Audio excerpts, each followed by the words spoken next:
Malam ini ketika Daniel bersama Rico dan Rian sedang menonton televisi, tiba-tiba terlonjak kaget dengan suguhan berita yang ditayangkan oleh salah satu stasiun televisi. "Weh, gila. Apalagi ini?" kata Rico sambil bangkit dari duduknya lalu mencangkung di depan televisi. "Itu kantor besar Country Home kan?" tanya Daniel. "SSSST. Diamlah. Aku ingin mendengar apa isi berita itu," kata Rian lalu mengambil remote dan menguatkan volume. Setelah laporan khusus itu selesai, kini ketiga anak muda itu mulai saling bertukar pandang. "Aku adalah putra daerah asli Country Home.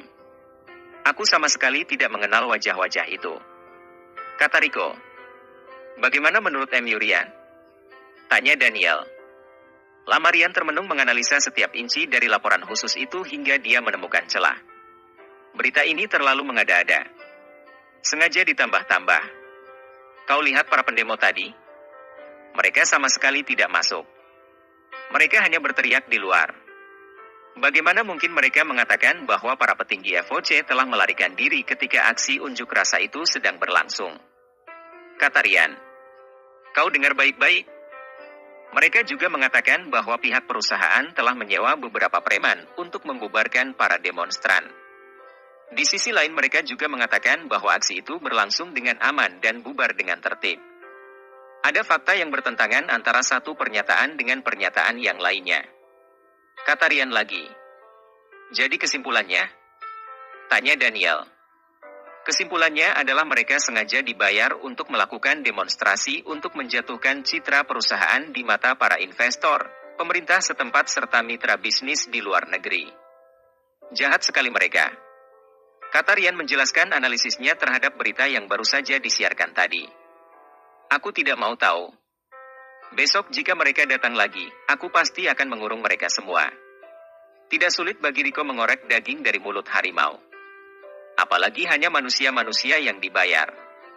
"Aku pastikan bahwa aku akan memukul balik serangan lawan ini," kata Rico sambil mengeluarkan pistol dan menghitung peluru yang terdapat pada magazin. "Full 12. kata Rico sambil menyelipkan di pinggangnya lalu segera ingin pulang malam itu juga ke Country Home. "Hei Rico, kau jangan gegabah. Kita rundingkan dulu masalah ini. Jangan main seruduk aja seperti kerbau," kata Rian sambil menarik tangan Rico hingga terhempas di kursi. "Jangan gegabah Rico. Mereka selain ingin merusak citra perusahaan juga ingin memancing di air yang keruh. Jika kau bertindak sembarangan, para wartawan akan memberitakan bahwa perusahaan benar-benar telah menyewa gangster untuk memukuli para demonstran. Itu malah akan memperkeruh keadaan," kata Rian. "Jika kau ingin melakukan pembepungan, kau tidak bisa sendirian dengan 12 peluru MU itu. Apakah kau ingin membunuh orang?" kata Daniel pula. "Lalu apa rencana kalian? Cepatlah. Kita besok tidak usah masuk ke kampus. Kita harus cepat mengatur strategi agar mereka tidak semakin berani," kata Rico. "Aku tidak takut kepada para demonstran itu Rico. Yang membuat aku takut adalah orang-orang yang bersenjatakan kamera dan pena.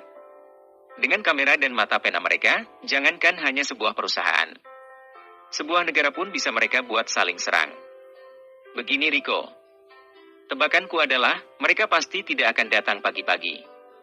Malam ini juga kita meminta bantuan kepada Tuan Syam dan Draco untuk segera berangkat ke Country Home. Anak buah Harry dan Pak Jeff harus berbagi tugas," kata Rian. "Lanjutkan," pinta Rico. "Anak buah Harry sebanyak 25 orang harus fokus kepada wartawan dari stasiun televisi terutama yang memuat langsung berita ini secara live. Daniel, telepon Tuan Syam dan Draco. Ceritakan kepada mereka apa yang sedang dihadapi oleh perusahaan," kata Rian. "Yang kedua adalah, anak buah Jeff yang berjumlah 100 orang harus mengepung mereka. Tapi ini bisa dilakukan setelah anak buah Harry berhasil mengamankan kamera para wartawan. Memang sebaiknya kita harus segera ke Country Home untuk membincangkan masalah ini dengan Tuan Barry. Bagaimanapun ketika kejadian, mereka berada di tempat. Keputusan tentang langkah yang akan kita ambil bergantung pada seperti apa nanti keterangan yang kita dapat dari Tuan Barry," kata Rian lalu segera mengambil kunci mobilnya. "Kau sudah selesai meminta bantuan kepada Tuan Syam dan Draco, Daniel?" tanya Rian. Beres. Ayo kita berangkat, ajak Daniel. Tak lama setelah itu 3 mobil sport Jaguar, Audi dan Mercedes saling kejar-kejaran di jalan lintas Starhill Country Home. Saat ini di villa kediaman Ramendra tanpa lelaki tua itu begitu gembira melihat berita yang tayang malam ini di televisi. Hahaha. Tidak sia-sia aku menikahkan putriku kepada MU, Robin. Kau ternyata memiliki ide yang sangat hebat. Saat ini mungkin kepala Barry sudah botak memikirkan nasib perusahaan yang dia pimpin, kata Ramendra. Hahaha. Saat ini orang-orang kita masih berada di country home. Bagaimana menurut ayah? Apakah besok kita akan terus mengadakan unjuk rasa? Tanya Robin. Lanjutkan. Semakin sering unjuk rasa diadakan, berarti semakin serius masalah itu. Dunia bisnis global akan menganggap bahwa perusahaan Future of Company adalah perusahaan yang merampas hak milik masyarakat.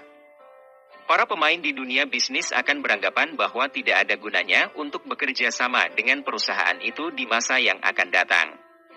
Kata Ramendra. Aku akan menugaskan kepada Simon dan Evander untuk menggerakkan para demonstran untuk merobohkan pagar dan menggeruduk kantor besar mereka. Dengan begini dunia luar akan semakin memberikan cap yang sangat buruk di wajah perusahaan itu, kata Robin sambil mengeluarkan ponselnya dan memerintahkan agar Simon dan Evander untuk terus melakukan kekacauan di country home. Kau aturlah sebaiknya. Aku akan menunjukkan kepada mereka bahwa Ramendra tidak boleh untuk diprovokasi. Bagaimana dengan sampah Ragnar ini? Aku merasakan bahwa dia ini sama sekali tidak berguna, kata Ramendra. Biarkan saja orang ini, ayah.